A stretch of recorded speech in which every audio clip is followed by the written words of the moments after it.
What up, though, y'all? This is Bailey here. I'm glad you are back at BaileeLamar TV. I hope you had a good day. If not, time to relax, gain some knowledge. And today we are going to talk about some marketing things, like marketing when it comes to investing. You want to make sure that you have a filter when you're checking in on the news, when you're checking in on information related to the company that you're investing, companies you're investing into. You want to make sure that you're not getting dealt some paid information versus some actual user information. When I say user information, for example, if you are watching this currently on a Apple product, then you can most likely run into another person with an iPhone, a MacBook, iPad, etc. And you can get that feedback that they like it or they don't. Same goes with any other products that you see, say online, a streamer is using their streams are very clear and very it's a quality stream. You can really see them. Their resolution is 4K, the highest of the highest quality. And they name drop the camera that they use, or you see it in another stream at an angle or something like that, and you pick it up. So you get that, and you see that somebody that you think is using high quality and using a product that, hey, they may be using a Sony or Canon or whatever camera, and you say, hey, let me go check out the company's fundamentals and look into it now, versus paid advertising, paid marketing to get you to like something, to get you to invest in the company. So say take somebody on TV that's constantly shoving down, hey, I like I like Salesforce, or I like Nvidia, or I like and those two companies are two totally different things, because Nvidia is actually a good product, but not many people actually have Nvidia hardware in their homes using it every day. You use it as a byproduct when you're using AI or anything of that nature, but it's as a byproduct. So it's mostly by hearsay if you weren't a gamer originally, or you aren't building your own PC to actually put those NVIDIA chips into your PC and use it and be hands-on with it and bump into somebody that's using it right then and there. So I want to go into that a little bit in detail today so that you aren't tricked into a system of marketing versus what you really need to be paying attention to. So first, let's go over paid ad investing. So paid ad investing is most likely you'll see marketing manufactured signals. So you'll see it with in social media influencers. You'll see hot stock lists that are on websites that editors and journalists write down their hottest stocks so far and what's going on, and really repetitively putting that into your algorithm. And whenever you're doing your research, that consistently pops up because they have the specific keywords when they're using their Google ads and their Facebook ads or Instagram, whatever. So they're picking up keywords that retail investors, specifically like you and I, are looking for when researching, so that those keywords get picked up. You run into those websites with those blog posts, with those hot stocks, with the ads that pick up throughout your social media feed and post like, hey, this company is on a streak right now. And that's very dangerous, because even if that is a good company, Say that is a pretty good company and it is on a tear. Say it's up 30% within the past month. And say you get into the stock. Now you're into the stock 30% above where, say, the median price is for the year. And then now for the rest of the year, that stock may go down 10%, another 5%, another 5%, another, say, 15%, and a catastrophic event may take it down another 10, 20%.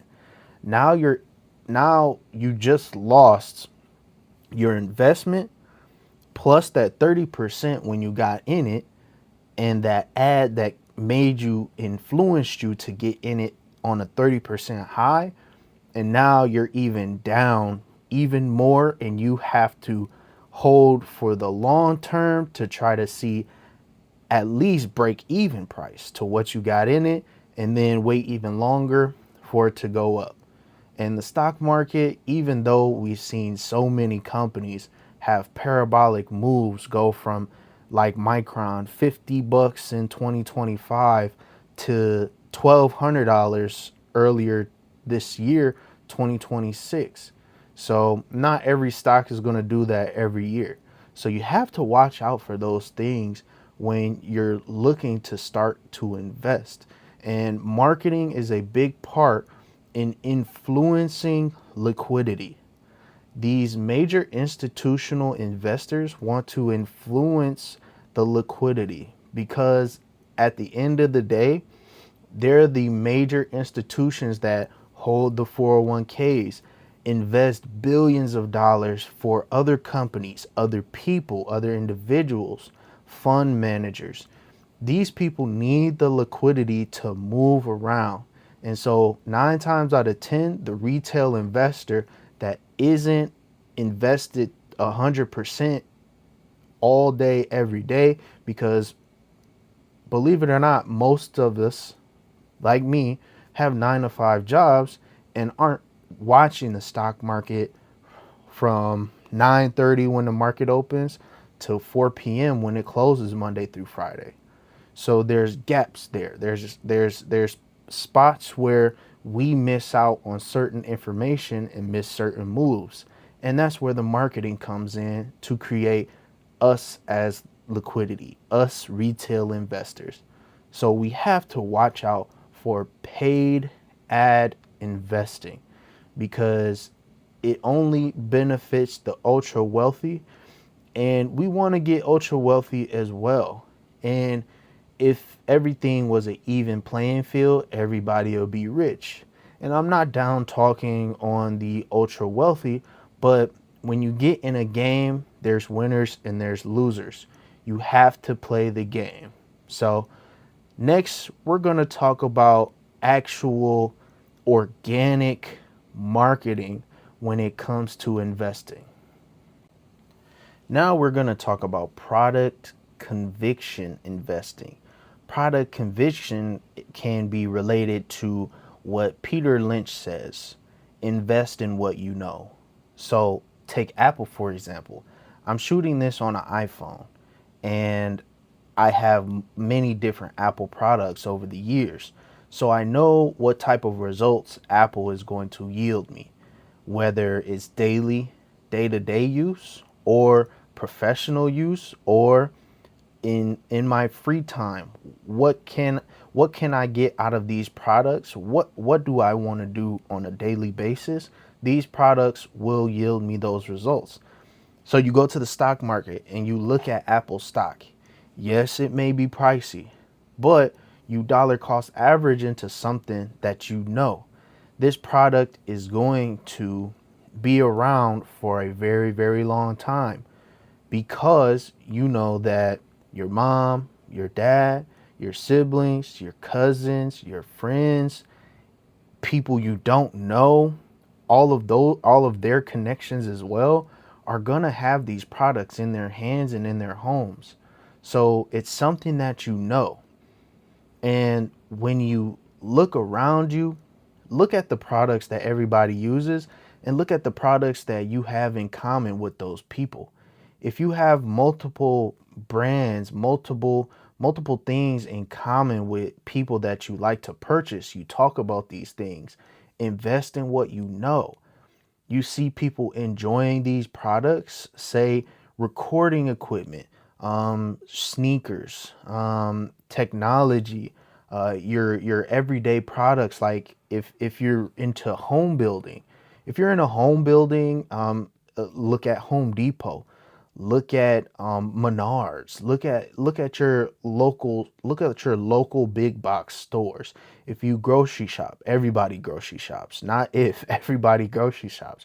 If you go to Kroger, if you go to Meijer, if you go to Walmart, if you go to these places, these big box stores, they're on the stock market and you can trade them and invest in what you know. So now that we've kind of gone over both, can you kind of see the difference? The difference is somebody is feeding you a paid investing tip, which isn't natural. And investing in what you know is is consumer based. You're a retail investor, so you invest in what you know.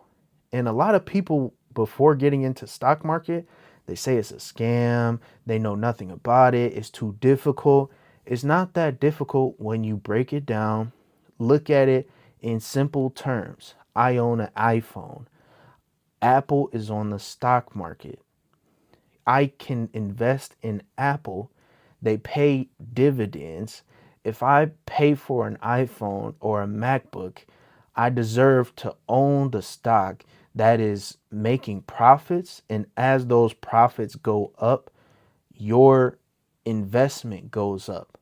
So essentially, it's almost like paying for those products that you buy every year or every 2 years.